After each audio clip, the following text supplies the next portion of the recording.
name's Ian Danby, I'm the director of the Burton at Bideford, and I'm delighted to be here with the writer Michael Morpurgo, who has a special connection with the James Ravilious collection, An English Eye. So Michael, how did you meet James? The place where he would have liked to meet me, I think, in a place called the Duke of York pub in Iddesleigh. And my wife Claire was just reminding me that that's where we first bumped into him by accident when we first moved down here, which is close on 50 years ago now. And he I think, had been here for 2 or 3 years before that. So it was lovely. When the first people we met, who wasn't of the place, we didn't grow up here, because in those days most people were of the place. I think they still are, actually. But it was wonderful because he already was able to talk us through what a place this was. You know. And some of the views that he's captured, obviously, like the one behind you now, are very local and dear to you. What do you think is his unique view of the landscape around North Devon? It's very hard to say. I mean, the first thing to say about his photography is that he had a remarkable sense of a picture. I did a book with him called All Around the Year. We did it with poems by Ted Hughes and illustrations by Robin Ravilious. And it was a record of a farming year. And one thing I learned working alongside him was that the framing of the picture, how the picture looked, was everything. He was really precise about it. He loved the cameras that he worked with. He was a craftsman and an artist woven into one. An extraordinarily humble man. He never talked about himself. He talked about the place and the people. He loved the people.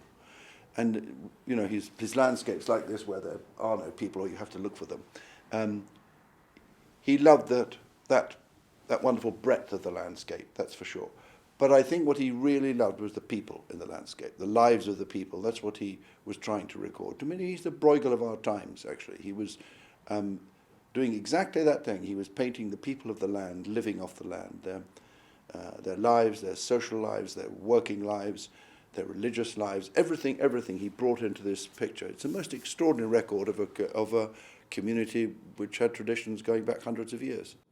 I mean, the Burton itself decided to purchase these works because we felt they were instrumental and very important for the people of North Devon. And they have such a place, like in a sense that James does, in their hearts, because almost seeing something reflected back at them. I believe you gave the book to Steven Spielberg in order to for him to understand a little bit more about North Devon. What was his reaction? I gave all his books to Steven Spielberg. I mean, it seemed to me that was a way of saying to Mr. Spielberg, look, here is the place you're filming about. Here is the life, and only James had access to this, really. Here is the life of a community before the First World War, during the First World War, and after the First World War, which is what the story was all about. And there were horses there, and there were men there, and there were soldiers there. I'm not sure, to be honest with you, how much he read them or looked at them. I know I had this feeling in me when we were making the film that I wished it had been in black and white. Not because I wanted to look antique.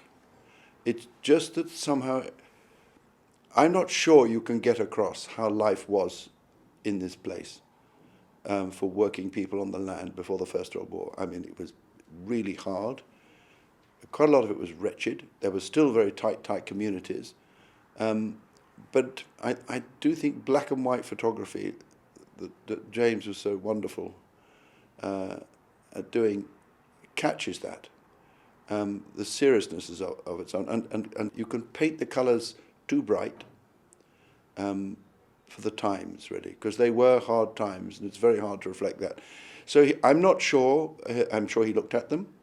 But I think he wanted to make a film which didn't go to uncomfortable places when it came to both agricultural communities. There's a community in this part of the world before the First World War when it was pretty grim. I mean, they were really in damp houses and the work was hard, and they were short, brutish lives, some of them. They really did have a difficult time. And then when the story moved to France, again to a rural community in France, again, I don't think they wanted to go to the darkest place, which is where I would have wanted them to go, because I wanted, in a way, the echo of this place to be echoed in northern France or Belgium, over the land in which they fought, again amongst rural people. That was what the purpose of Joey being looked after on a French farm was.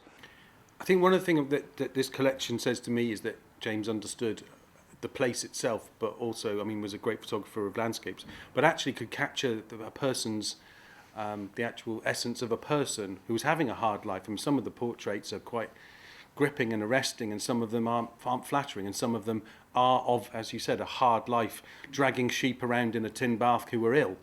I mean, in some senses, I think that people understand that documentation is really important to see, that this Devon was poor and continues to be quite poor. And it was never picturesque, No.